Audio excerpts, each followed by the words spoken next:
I've owned this Outbacker stove for a few months now and wanted to make a short appraisal of how I've got on with it. To do this, I'm going to show you how you can cook up a chicken using this stove. It's a well-made solid stove with an oven, which is not the largest, but I've managed to cook a whole chicken in it.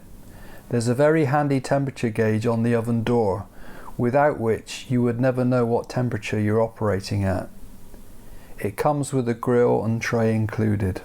The only gripe I'd have about this stove is the flimsiness of the supplied flue pipe. The stainless steel flue, which is supplied in short sections for portability, is very thin. It doesn't feel at all substantial. So what I did is use the thicker steel flue supplied with the original Outbacker stove that I bought over a year ago. Having said that, I still had to use a section of the stainless flue to get it to fit onto the stove. The black pipe from the original Outbacker definitely feels superior to the stainless thinner pipe, and it has a valve to regulate the draw of the flue. First we need some fuel. Let's talk about wood.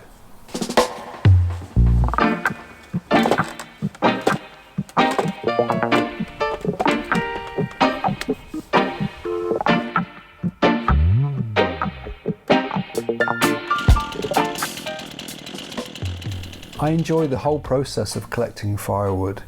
I like the sawing, the chopping, the splitting, cutting kindling, the whole lot. It doesn't feel like a chore to me at all. Sure, there's a commitment involved, and quite a large one at that, but going to the woods, being in nature, watching nature, it reconnects you with what's important in life. The mechanics of the process too I enjoy. Noisy machines, petrol, oil, what's not to love? We've become over-sanitized. Our sedentary lifestyles aren't healthy for us, we know that. So an aching back and every muscle in your body screaming out the following day after being on a wood mission is a small price to pay for the feeling that you're achieving something very worthwhile, which is to keep yourself warm throughout winter. The sense of self-reliance is also a great feeling, knowing you're that little bit less dependent on the grid.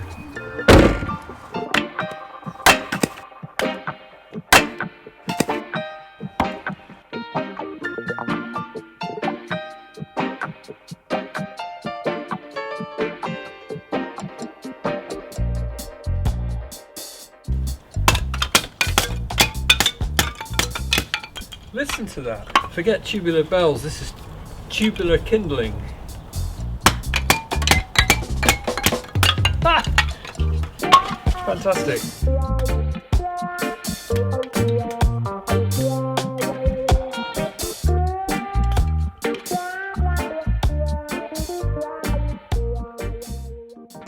I think also that because the energy companies are blatantly ripping us off has had a bearing on the decision to get back into using wood to keep warm and to cook. Gas and electricity prices have risen exponentially, and it's only going to get worse. The more a person can do to lessen dependence on a system that seeks to suck the money out of your pocket, the better in my opinion.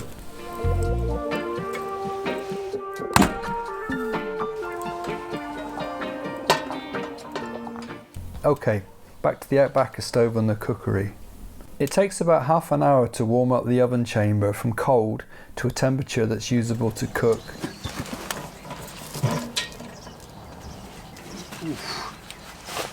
That's at a whopping 200 degrees C at the moment, so just ready for whatever you want to whack in and cook.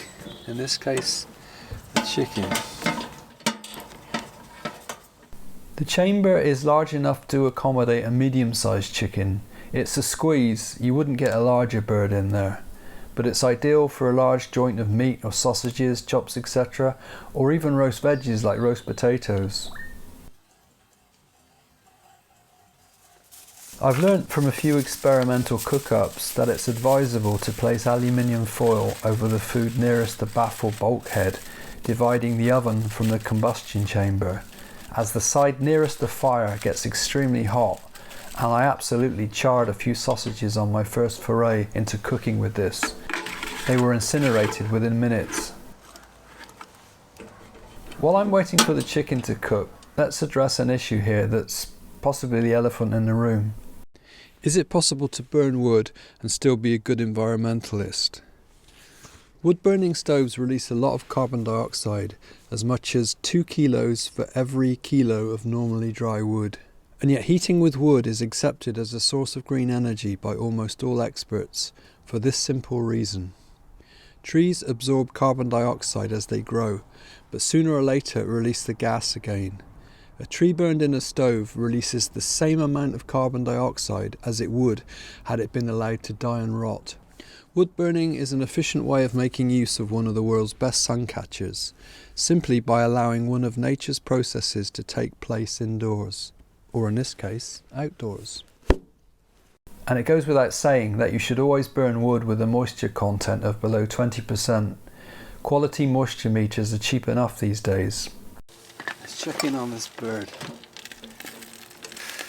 Oh man. Whoa. Taking it out and basting about halfway through the cooking time won't hurt either. I use the top plate of the stove for cooking the gravy and vegetables too. There's ample space for a couple of saucepans. I feel deliciously virtuous and self-reliant cooking this way, and not having to use the electric oven, which is becoming more and more expensive.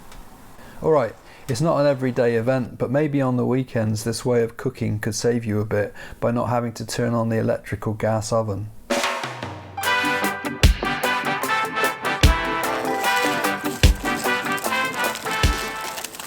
Look at that, absolute perfection.